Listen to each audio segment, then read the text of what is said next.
In this lesson, we'll be learning about fractions, and our goal is to identify whether a fraction is divided into equal fraction parts. And I want you to be able to read, write, and identify fractions for halves, thirds, and fourths. And finally, I want you to be able to show the fractions using a model drawing. So let's take a look at fractions. So what is a fraction? Well, a fraction is an equal part of a whole. So let's take a look at an example.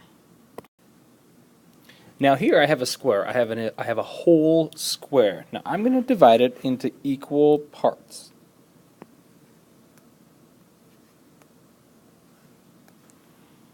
Alright, so in this example we have 4 equal parts. Each part is the same size. So we say that they're equal. In the example on the right, I've broken this square into 4 parts as well, but each part is not the same size, so they are not equal or unequal. So, can you think of other ways that we might be able to break a square into 4 equal parts?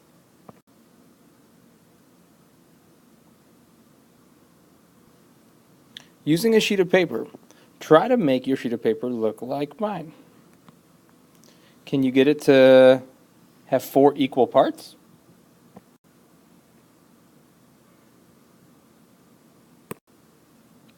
Let's take a look at some examples. Now, what I want you to do is look at the shapes and decide, are the parts equal or not? So number 1, I'm looking at a triangle. Is each part the same size? No. The second one, I have a circle broken into 4 parts. Are each of those parts the same size? Yes. And the third one, I have a square. It's broken into 3 parts, but are each part the same size? No. Let's take a look at the triangle down here. It's broken into 4 parts, but are the parts the same size? No. And finally, the circle is broken into 3 parts. Is each part the same size? No. So in these 5 examples, the only one that is broken into equal parts is the circle. Now, we can use fractions to describe these equal parts. So let's pretend that this circle here is a pizza. Right now I have a whole pizza. I'm going to divide it into 2 parts. And let's say I'm really hungry and I eat 1 of those parts. So in other words, I ate 1 out of the 2 parts. I can use a fraction to show this. 1 out of the 2 parts. This is an example of a fraction, and this is read as 1/2. Now let's pretend I get really hungry and I want to eat the other half of the pizza as well. So I've just eaten 2 out of the 2 parts, or in other words, I've eaten the whole thing. And the whole can simply be written as a 1. Let's take a look at some more examples. In number 2, this square is divided into 4 equal parts. Only 1 of those parts is shaded, so we write the fraction 1 out of 4 parts. This fraction is read as 1/4. In number 3, this rectangle is divided into 3 equal parts. 1 of those parts is shaded, so we use the fraction 1 out of 3, or 1/3. Let's look at a few more examples. In number 4, I have a circle divided into equal parts. Can you find the fraction or fractions that match that picture? The answer here is 1 out of the 3 parts, so there are actually 2. It can be written as a fraction, 1 out of 3, or with words, 1/3. Try number 5. I've got a square divided into equal parts. Can you find the fraction or fractions that represent this example? In this example, we have 1 out of the 4 parts shaded. Now, looking at our choices, the only one that makes sense is 1/4.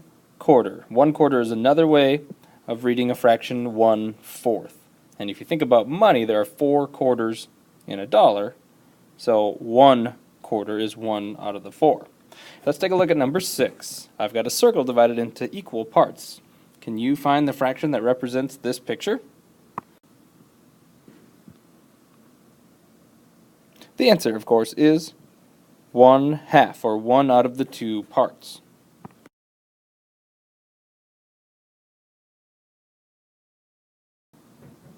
So let's get a little practice writing fractions. Let's take a look at number 12.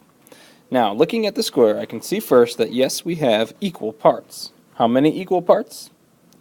We've got 4. So I'm going to put a 4 on the bottom, representing the total number of parts there are.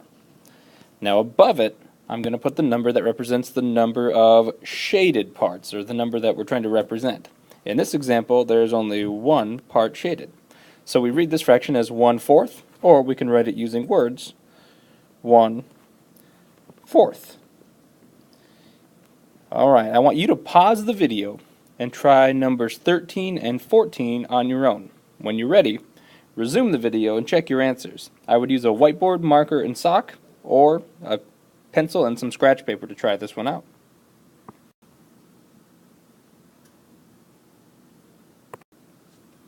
Alright, let's check your answers. In number 13, we have 3 equal parts. So our 3 goes on the bottom, and one of those parts is shaded. So we read this as 1/3 or 1/3 using words.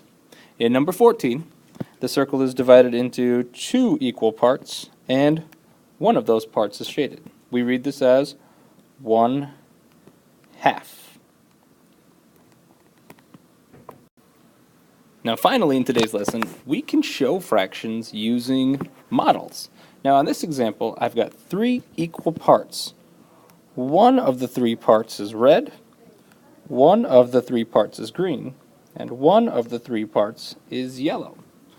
Now together, if I were to take all those parts and put them together, I would get a total of 3 out of 3 parts, or we write that as the whole, or 1. In this example, I've taken a rectangle and broken it into 4 parts.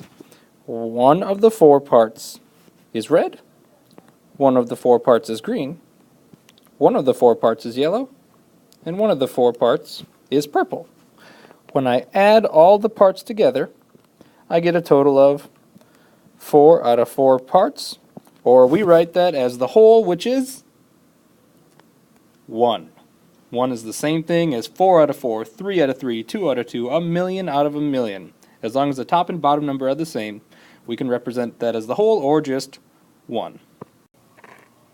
Alright, second grade, so now it's time to try some of these skills on your own. So the first thing I want you to do is you can exit out of this video and you can log into iExcel, and I want you to complete U1 and U2 under the second grade tab. Some of you may have completed this already, so if that's the case, then you go on to the workbook pages 45 to 52 in workbook B. When you're all done, you can pack up your computer, plug it back in, and you can read, write, draw, or do some challenge work when you're all completed. Now if you get stuck on any one of these questions, you can go back to this video and rewatch parts to help you out. Alright, good luck.